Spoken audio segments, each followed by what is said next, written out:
Hey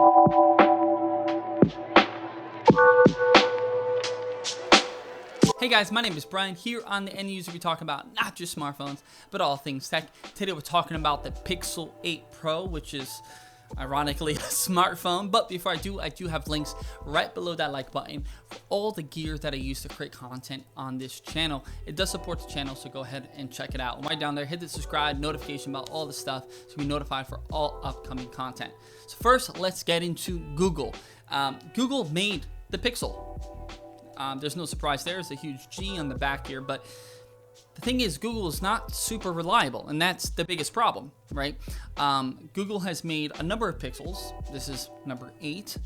And the thing with Pixel is that they make their own chip now, starting with the Pixel 6.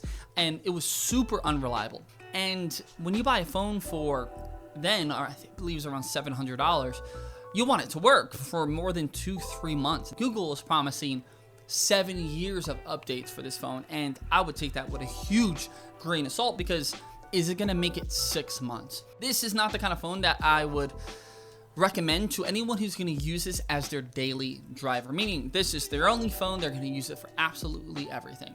And if you have 2 phones and you use one for business or for work or whatever the case may be, and this is your personal phone, great, perfect, awesome.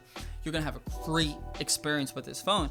But if it's your daily driver, I can't in good conscience recommend a Google product right now because of their track record, and that's really on Google. The best thing about the Google experience is Google's experience, right? You have the Smart Assistant, which is built straight into the phone. You have their camera technology, software, processing, and all of that stuff. You have a clean native operating system with Android, so it has no bloats or apps or anything like that, just Google. So it's just like Apple's take, or rather Google's take on the Apple formula. The hardware is as good as what I would see from the likes of Apple. So the only thing I don't like about this design is this visor. Although it keeps the phone from rocking, I think it's kind of goofy looking, but that's just me. The thing I really don't think is very subjective is how slick the coating is on this. It slips out of my pocket all the time. I'm not the kind of person who doesn't rock a smartphone case. I just don't like cases, but I do recommend a case for this, or a skin or something that's going to make it a little bit more grippable. Now, the camera experience is probably the best experience that you're going to get from a smartphone. You're not willing to kind of make adjustments. If you're the kind of person who wants to shoot and go, then this is the best phone for that. It's going to figure out everything for you. Exposure and sharpening, contrast, lighting, dynamic range, all of that stuff. ISO, shutter speed, and a lot of phones do it, but Google does it the best, and it's really no competition there. Video has gotten a lot better since even the Pixel 7.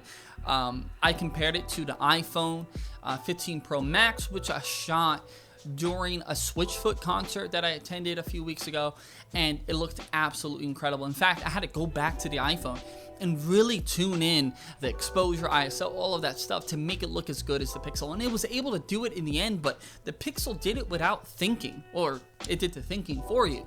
And I thought that was a really great experience. So if you're someone who shoots a lot for like Instagram and TikTok and shoots shorts and video and footage and stuff like that, that you really don't want to think about, then you're going to have the best experience here. In fact, it has some supported features like face swapping, where basically you can take a burst photo and there's like 6 or 7 people, not everyone's smiling at the same time.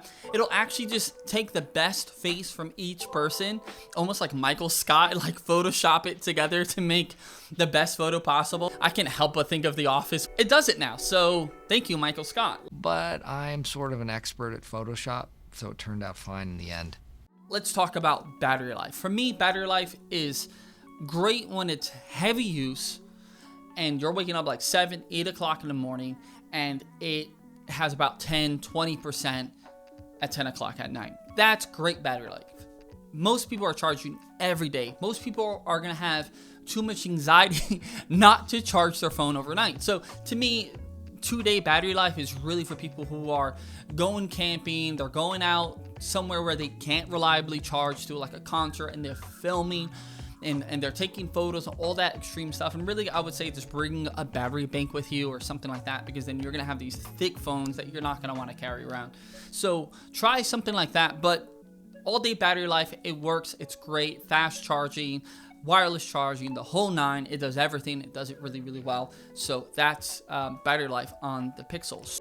Reliability. So Google, like I said, promises 7 years of updates, and I take it with a huge grain of salt because its track record is just not there. When you're spending $1,000 on a phone, you don't want to reinstall an app 6 times or spend 4 hours on installing a Pixel 2 update like I did. Now, that stuff doesn't bother me. I used to work for Apple. I used to do this kind of stuff for people all the time. I have a lot of patience with reinstalling, fixing, and doing all this stuff. But honestly, if you're spending $1,000 and I was a customer and I was sitting down in the Apple store and I had to do that, man, I'd be really frustrated with this. Who do I recommend the Pixel 8 for?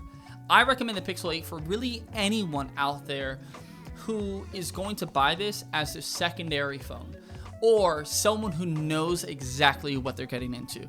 You know Google's track record, you're cool with it, you chill with it, you're like, you know what, there's no vibes here, I just love what they do, and I'll take their character flaws for what it is and take the experience at what it's worth and love it. And there's a lot to love. The battery life, great. The screen is impeccable. It looks absolutely fantastic. I absolutely love it. Just as good as any other smartphone out there. Top tier screen.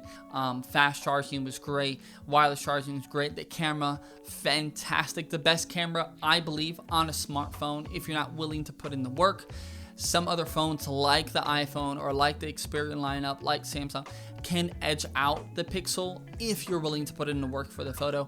But if you're not and you just want to go and shoot and video and shoot and so on and so forth, like this is the phone to get. And if you just don't want to deal with bloatware, like that is terrible for a lot of people. Like, who wants Facebook stuck on their phone forever? As long as you know what you're getting into, this phone is absolutely great. For everyone else out there, there are better phones that are probably going to be cheaper, especially around the holidays. You're going to see something like Samsung's latest phones. They're often on discount.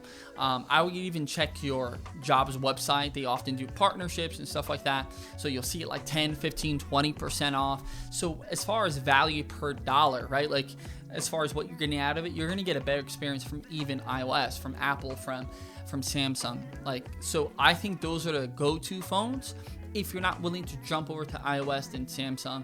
And if you're looking for something a little pro workflow with camera, Xperia's lineup from Sony is really great. If you're leaning toward a super pro workflow, then definitely the iPhone with the 15 Pro, the 15 Pro Max. For a lot of people, they're going to find themselves pretty happy with the phone as long as they know what they're getting into. I think your daily end user is going to be very unhappy. They expect the phone to work out of the box, and it simply doesn't. They expect the phone to be reliable, and it isn't. They expect the phone to last a year or two, and it doesn't, as far as the track record indicates. And yes, Google is promising 7 years. I'll believe it when I see it. And that's what it comes down to. Now, if you're cool with all of the character flaws that the Pixel has, then this is the phone to get. But if you're not cool with the unreliability that comes with Google, then this is a hard pass.